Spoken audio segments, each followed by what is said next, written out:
श्री मुनि सुब्रतनाथ भगवान की जय। पैठण अतिशय क्षेत्र में विराजत परम पूज्य गिरने आरिका श्री 105 तुलावती माता जी की जय। समस्त आरिका माता जी शंख की जय। माता जी के चरणों में कोटि कोटि वंदना करते हुए माता जी से अनुरोध प्रार्थना है आपकी मंगलमय दिव्य ध्वनि से सभी को प्रतिबोधित करें। वंदामी माता जी, वंदामी माता जी, वंदामी माता जी।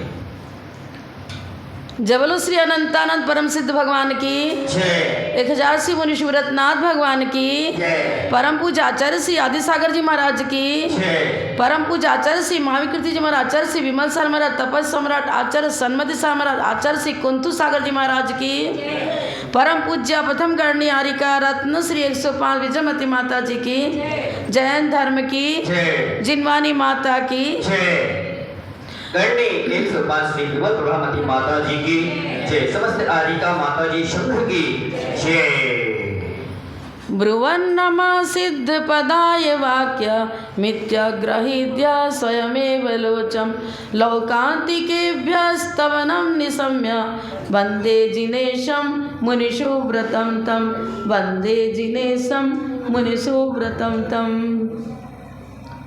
बंधुओं, आज इस भौतिक युग में हर प्राणी धनार्जन की ओर दौड़ रहा है।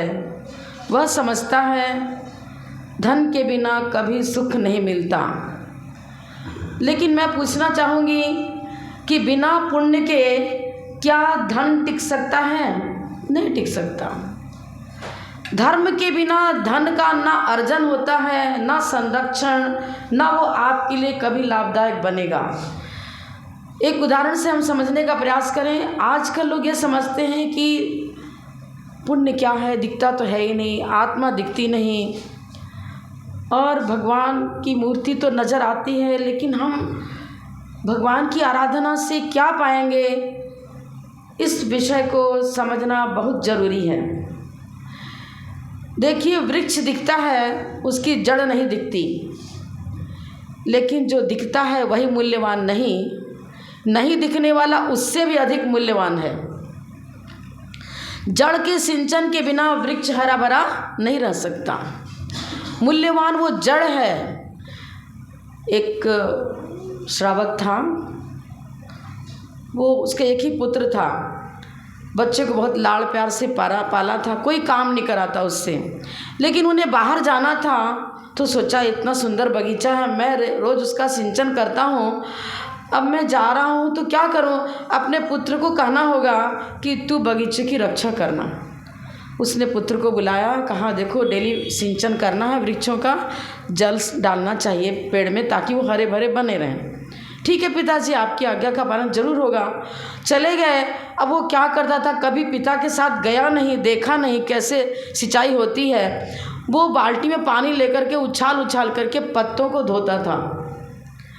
अब पत्तों पर पानी डालता, सुबह से शाम तक डालता रहता। पिताजी तो 1 ही घंटे सिंचन करते थे और ये सुबह से शाम तक पानी डालता, लेकिन दूसरे दिन देखता पौधे सूख रहे हैं।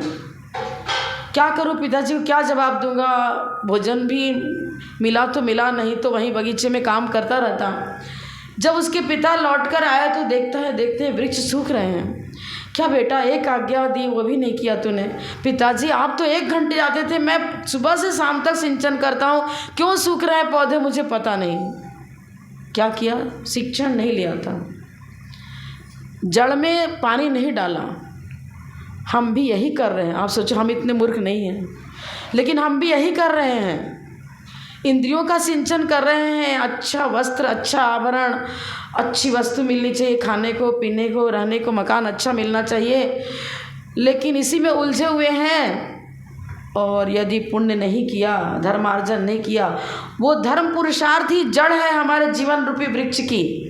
यदि उसका सिंचन नहीं किया तो इंद्रियजन सुख भी मिलना कठिन, और मिल भी गया तो टिकेगा नहीं। मैं आपको क्या बताऊं, ये जड़ सोचते हैं जड़ का सिंचन करना, लेकिन किस प्रकार करना चाहिए? भावनाओं की विशुद्धि होनी चाहिए, परिणामों की विशुद्धि होनी चाहिए, दया, करुणा, अहिंसा की भावना होनी चाहिए। एक सन्यासी था, वो किसी गरीब व्यक्ति को उसने देखा कि सन्यासी ने अच्छा भोजन दिया है, इसने अच्छी सेवा करी है, इसका भी उपकार करना चाहिए। बहुत गरीब था तो बोला देखो मैं एक पारसमणि तेरे को देता हूँ, मैं 6 महीने के बाद लौट कर आऊँगा तब अपना पारसमणि ले जाऊँगा। इस बीच में तू क्या करना, इस पारसमणि से जितना लोहा इसका संपर्क कराएगा वो सब सोना बन जाएगा, तो जितना सोना बनाना चाहे बना लेना। बहुत खुश हुआ, ले लिया। गरीब था, घर में कुछ लोहा भी तो था ही नहीं। अब सुबह शाम तक खेती बाड़ी में लगा रहता। 6 महीने बीत गए, ना लोहा लाया ना सोना बनाया। अब लौट के आ गया वो, तो कितना सोना बनाया, मैं तो कुछ नहीं बना पाया, तो अब तो मैं ले जाऊंगा, नहीं दूंगा। ला अभी तेरे पास कुछ लोहा हो तो दिखा। अब एक सुई पड़ी थी घर में, दे दिया। वो सुई ऐसे लगाते ही तुरंत सोने की बन गई। क्या हुआ, 6 महीने तक वो कुछ भी सोना नहीं बना सका।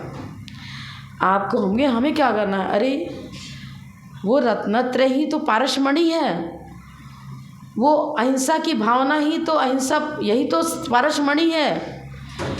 मनुष्य पर्याय मिली, योग्यता है, अपनी आत्मा को परमात्मा बना सकते हैं, लेकिन प्रमादवश कौन व्रत धारण करे। अरे हमको तो सुजल का त्याग करने की भी डर लग रहा है, होटल का भोजन नहीं छोड़ पाऊंगा, बिस्लरी का पानी नहीं छूटेगा, चाट पकौड़ी नहीं छूटेगी। बस यही आलस्य, यही प्रमाद, यही विषयानुराग, पंचेंद्रिय विषय भोग की भावनाएं क्या कर रहे हैं। पारसमणि, पारस प्रभु सभी पारसमणि के समान ही हमारे आत्मा को परमात्मा बनाने का संदेश ये दे रहे हैं। किस प्रकार उनका पावन जीवन पढ़ो प्रथमान योग के द्वारा वो विधि सिखा रहे हैं। वो भी हमारे जैसे ही थे, लेकिन उन्होंने धर्म पुरुषार्थ के द्वारा सबसे पहले हमें शुभोपयोग की भूमिका के द्वारा अपने पाप का स्थिति खंडन और अनुभाग खंडन करना होगा। प्रयास चल रहा है, लोहा सोना बनने जा रहा है। देखो, एक हाथ में पारसमणि, एक हाथ में लोहा, बीच में एक पेपर डाल दिया। चिपका तो रहे हैं, लेकिन बीच में पेपर है। दोनों हाथ मिला भी रहे हैं, लेकिन बीच में पेपर डाल दिया था दोनों के बीच में। अब सोना, लोहा सोना नहीं बन पा रहा है। अनुराग धर्मानुराग होना चाहिए, विषयानुराग का बीच में आड़ हटेगा। त्याग और वैराग की भावना बढ़ेगी, वीतराग परिणति जागृत होगी, तो आज नहीं तो अगले भाव में, निकट भाव में हम अपनी आत्मा को परमात्मा बना सकते हैं। लेकिन विषयानुराग बाधक है, प्रमाद, आलस्य और क्या कहें, कषायों का अंबार लगा हुआ है, यही तो बीच में आड़ पड़ रहा है। जो हमारी आत्मा के अंदर शक्ति है, फिर भी हम अपनी आत्मा का विकास नहीं कर पा रहे हैं। तो इतना ही कहकर मैं विराम लूँगी कि हम सबको ये जो मनुष्य भाव मिला है, भले ही पंचम काल क्यों ना हो, हम प्रयास अवश्य करें। ये जितने जितने इसमें विषयानुराग छूटेगा और धर्मानुराग बढ़ेगा, हम परमात्मा दशा की ओर निकट पहुँचते चले जाएंगे और अपनी आत्मा को निकट में परमात्मा बना सकेंगे। यही मुनीश्वरनाथ भगवान सिखा रहे हैं। अभिषेक करो, लेकिन मस्तक पर, भगवान के सिर पर अभिषेक करो, साथ साथ ऐसा अभिषेक करो जो भावनाओं के द्वारा शुभोपयोग की भावना जागृत हो। शुभोपयोग का सिंचन अंतस्थल में होना चाहिए और इधर परिणामों की विशुद्धि पूर्वक भगवान के मस्तक पर जलधारा आनी चाहिए। इस प्रयास, यदि प्रयास ये करते रहें तो अवश्य विषयानुराग छूटेगा और हम परमात्मा दशा तक अपने को पहुंचा सकेंगे। इतना ही कहकर मैं विराम लेती हूँ। जय बोलो परम पूज्य प्रथम गणनी हरिका रत्न से 105 विजयमती माता जी की जय। जैन धर्म की जय। माता जी की जय। समस्त हरिका माता जी संघ की जय। परम